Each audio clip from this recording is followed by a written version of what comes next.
evening's One Book, One Lincoln program is entitled People of the Book, an Interfaith Journey Toward Peace, a Discussion. Our series of public programs this year have been based on author Geraldine Brooks's book entitled People of the Book. For those of you who have not read it, a definite must-read for your list. Available at all Lincoln City Public Libraries, bookstores, available online as a downloadable audio as well. This fictional novel is based in great part on the true story of the Sarajevo Haggadah, which is thought to have been created in as early as the mid-14th century in Seville, Spain, and is now in its permanent home in Sarajevo. With our community coming together to read and talk about the stories that have been shared with us in People of the Book, we here tonight are continuing the thread that began with the creation of that Haggadah. And by us meeting here together tonight, we honor that past courage and strength of belief that this small but very powerful book inspired in so many people across faiths, across countries, and across centuries. We're also here tonight to discuss the importance of this single priceless volume and the hope for and belief in peace that it represents for so many people today.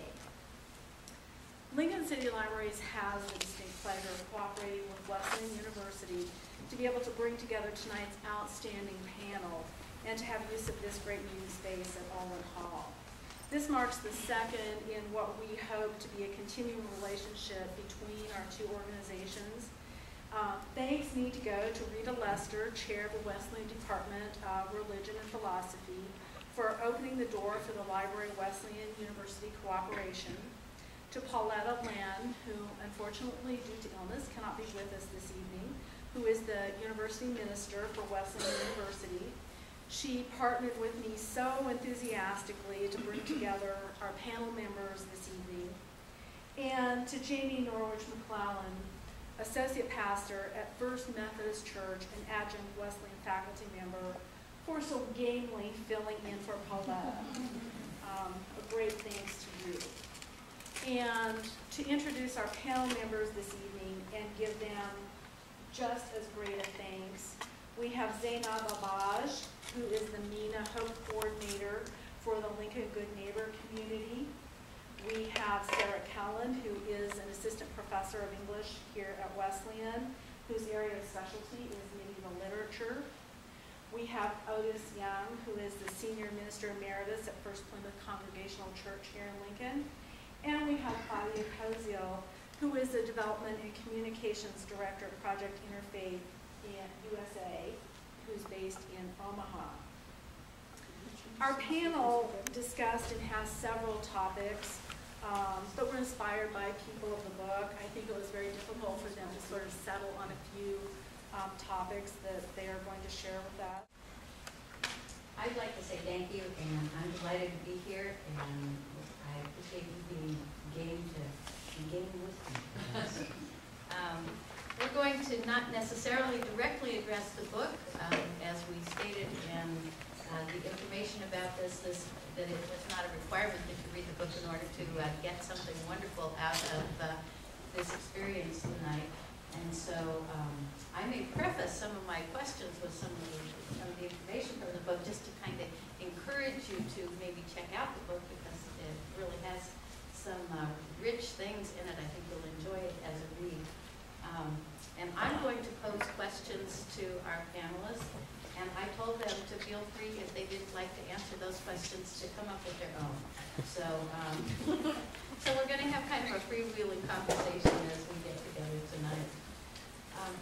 One of the first things I wanted to say, this is, there's a Nightline special with Ted Koppel, who led this, and it is particularly on the Sarajevo Haggadah. And he says at the very end of it, he says, we work so hard sometimes at establishing the difference between and among our respective religions that it is easy for us to overlook how much we have in common. And he said, especially to find expression of that in all places, Sarajevo. And he's speaking, of course, for today, but as we look down through the history, as this book does, then we find that it's not a new understanding. And so that's kind of where we begin our conversation today. And I'd like to ask you, how has your work and or your particular faith community exposed you to working with people of various faith backgrounds? And you would ask that I start at the other end. So Claudia, I would like to begin the conversation. That's right. I'll use the microphone so that you can all hear me in the back. So in my work, I work for Project Interfaith, which is a nonprofit in Omaha, Nebraska, and the nonprofit works with all faiths and beliefs. So we work with atheists, we work with Muslims, we work with Jews, we work with every kind of religion that there is out there, or faith structure. And our goal is to bring understanding and awareness and build relationships among these groups. And so ways that we have done this are through 4 different, basically, avenues or areas that we focus on. One is through the arts, another one is through speaking series, trainings, and other topical programs. So with the arts, something that we recently did was a presentation where we had different people in the community come and get cameras and go out into Omaha, Nebraska and take photographs of the representation of their religion in the community. So how is the Muslim faith represented in the community? How are Jewish faiths represented in the community? Christians.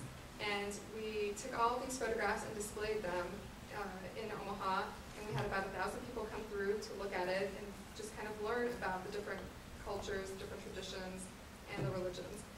We also did trainings in the community with educators. So in the school systems, when you are having students that, for example, have to deal with their faith, like Muslims have to pray 5 times a day. How do teachers accept that? Do you know that that happens on a daily basis, and can you allow your students to leave to understand those types of situations? So we do trainings in the schools. We also do trainings for healthcare workers. So for example, if you're sending your parents to a healthcare facility, you want to make sure that their religious traditions and customs, food that they might eat, specific dietary needs are considered. So we do trainings to bring awareness to those topics. And then also speakers. We bring in different speakers from different religious faiths. The most recent was Martin Marty, who did a speech on fundamentalism in the United States and abroad. So that's kind of an overview of how, in my work experience, I bring different religious faiths together